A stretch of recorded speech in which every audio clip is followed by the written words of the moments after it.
Hallelujah, बोले यीशु मसीह की। हाँ मेरे प्रियो, इस सुबह के समय फिर एक बार हम आपको यीशु के नाम से धन्यवाद देते हैं।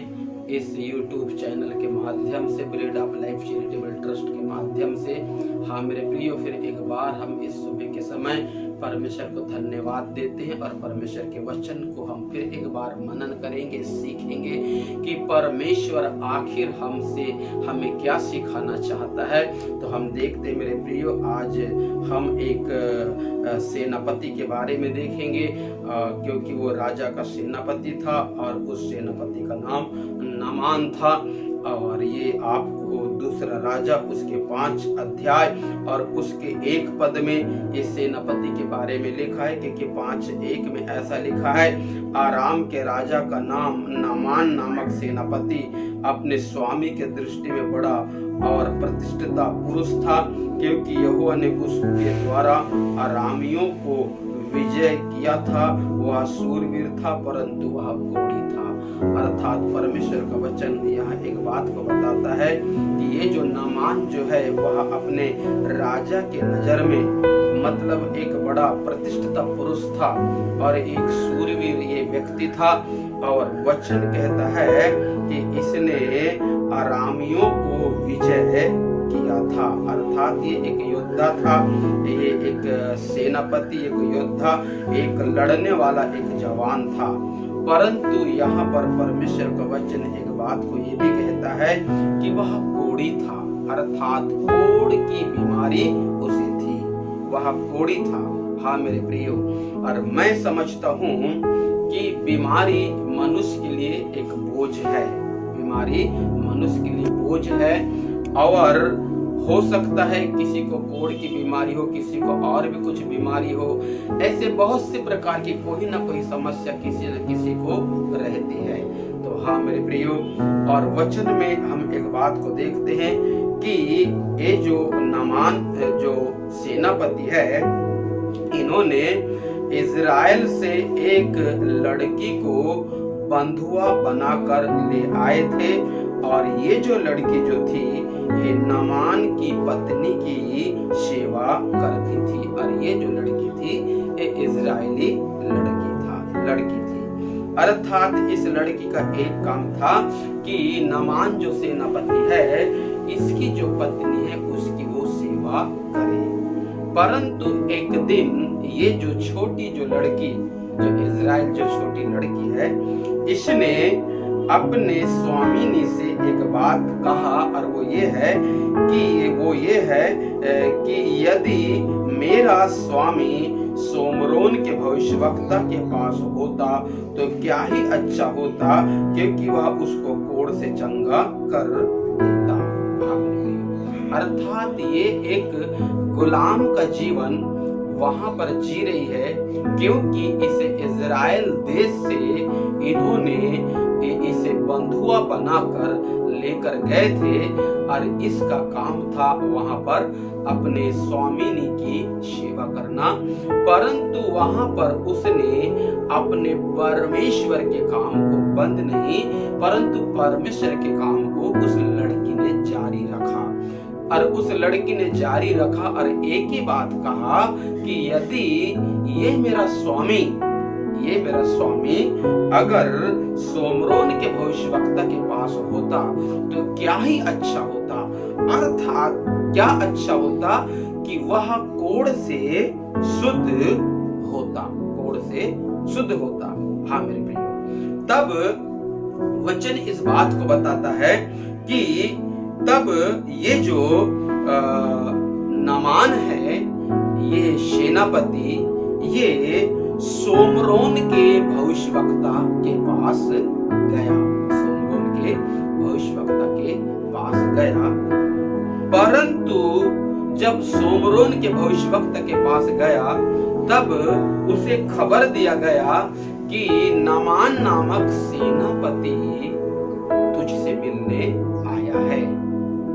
तब एलीशा जो परमेश्वर का दास जो भविष्यवक्ता है, वो अंदर से ये खबर भेजा तब एलीशा ने एक दूत से उसके पास यह कहला भेजा, तू जाकर यरदन में 7 बार डुबकी मार, तब तेरा शरीर ज्यों का त्यों हो जाएगा और तू शुद्ध हो जाएगा। तब वचन इस बात को कहता है कि ये जो नामान जो सेनापति है ये बड़ा क्रोधित हुआ, ये बड़ा दुखी हुआ। क्यों?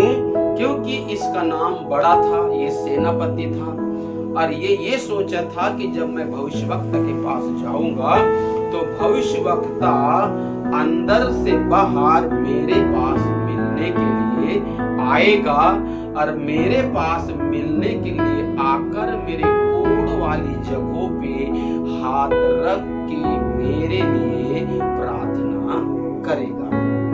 परंतु ये जो भविष्यवक्ता है ये मेरे पास नहीं आया। ऐसा करके ये दुखी हो गया और दुखी होके ये वापस जाना शुरू कर दिया। और वापस जाते जाते ये एक बात ये कहता है, क्या दमिश्क में अरबान और परार नामक नदियां नहीं है जो मैं इजराइल के यरदन में जाके 7 बार डुबकी मारूं? ऐसा करके ये बोलते बोलते बोलते बोलते चला गया। हाँ मेरे जाने लगा, ठीक है। और आज भी कुछ ऐसा ही जब हम प्रभु के पास आते हैं तो आज कुछ ऐसा ही हम लोग भी करते हैं। परंतु वहां एक बात ये समझ आता है कि ये जो नामान है, ये जो सेनापति है, इसका जो सेवक था उसने नामान से एक बात कहा, हे स्वामी, अगर भविष्यवक्ता तुझे अगर कोई बड़ी बातें करने को कहता तो क्या तू नहीं करता? वो तो एक छोटी सी बात कहा है कि तू यरदन में जा और क्या कर, डुबकी लगा। तो ये कितना सरल है। तब वचन कहता है ये लौटा और वापस यरदन में आया। और जब यरदन में आया तब हम 13वें पद में एक बात को देखते हैं, तब उसके सेवक के पास आकर कहने लगा, हे हमारे पिता, यदि भविष्यवक्ता कहने लगा। तब यहाँ पर एक बात हम देखते हैं 14 पद में कि तब उसने परमेश्वर के भक्त के वचन के अनुसार यरदन को जाकर उसमें 7 बार डुबकी मारी और उसका शरीर छोटे लड़के सा हो गया और वह शुद्ध हो गया।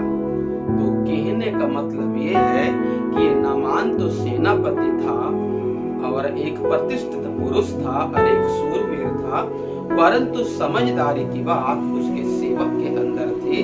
और सेवक ने जब उसको गाइड किया तब वह वापस लौट के भविष्यवक्ता के बातों को जब फॉलो किया और जब यरदन में डुबकी मारना शुरू कर दिया, तब वचन कहता है उसका शरीर ज्यों का त्यों हो गया। तो हाँ मेरे प्रियो, आज वचन के अनुसार देखा जाए तो कोई ना कोई एक ऐसा हमें होना चाहिए जो समय समय पर हमें भी गाइड करे। और जब वो समय समय पर जब हमें गाइड करता है तो हम एक बहुत बड़ी गलती करने से चूक जाते हैं। तो प्रभु आपको इस वीडियो के थ्रू आशीष दे। और आप यदि इस चैनल में नए हैं तो आप इसे सब्सक्राइब करिएगा, क्योंकि हमारा YouTube channel bread of life charitable trust है। तो आज हम सभी के लिए प्रार्थना करेंगे। अगर ऐसा कोई भाई मुझे देख रहा है जो रियल में कोढ़ से ग्रसित है, एक नमान के समान, तो मैं आज परमेश्वर के दास होने के नाते उसके लिए प्रार्थना करूंगा। और यदि कोई ऐसा हो जिसको लकवे की बीमारी हो तो मैं आज उसके लिए प्रार्थना करूंगा। सब अपने जगह में अपने आंखों को बंद करें और जहां जहां आपको दिक्कत है, तकलीफ है, आप उस जगह में हाथ रखिए। यदि पूरे शरीर में तकलीफ है तो अपने शरीर के ऊपर हाथ रखिए। मैं प्रार्थना करता हूँ। प्रभु, मैं प्रार्थना करता हूँ इन भाई और बहनों के लिए जो इस वक्त इस वचन को सुन रहे हैं प्रभु यीशु मसीह, इस वचन को सुनते ही पिता परमेश्वर यीशु मसीह इनकी कोढ़ की बीमारी यीशु मसीह के नाम से जाती रहे।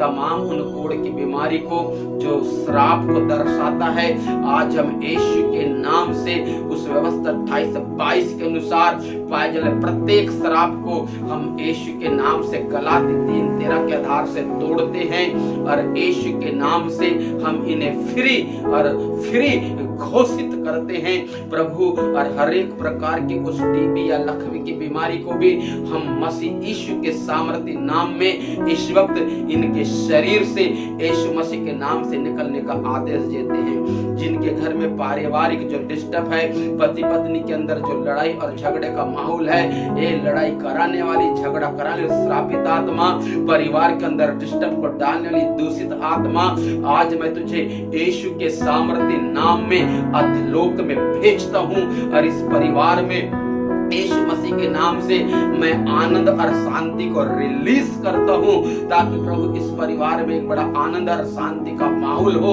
ऐसे हम आपसे प्रार्थना करते हैं। आकाश और पृथ्वी के सृष्टिकर्ता परमेश्वर आप महान हैं प्रभु। जितने भी लोग इस वीडियो को देखते पिता, उन्हें हील करना, उनको चंगा करना, ऐसे मैं यीशु के सामर्थ्य नाम में घोषणा करता हूं। आकाश और पृथ्वी के सृष्टिकर्ता परमेश्वर, आपने ऐसा किया है प्रभु, मैं आपको धन्यवाद देता हूं। यीशु के नाम से मांगता हूं, आमीन आमीन। प्रभु आपको आशीष